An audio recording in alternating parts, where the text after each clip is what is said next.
माझी आजी एक गाणं बोलून दाखवत आहे, तर त्याचा तुम्ही अनुभव घ्या या व्हिडिओच्या मार्फत. एवढं वय झालेलं असूनही त्या गाणं कसं म्हणतात ते ऐका.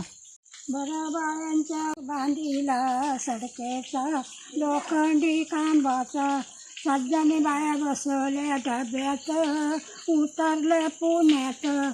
पुन्हा शार्ग आयारी बायांचं मायारी, पुन्हा शार्ग आयारी बायांचं मायारी, पुन्हा शार्ग अंगणी बायांचे भांगणी, पुन्हा शार्ग शिवशक्ती बायांची करा भक्ती, पुन्हा शार्ग या पट्ट्या बरं बायांच्या वट्ट्या. दिंडीवाली वाव दिंडीवाली गायन मशी वव्वाली, गाय म्हशी कोणाच्या लक्ष बनाच्या.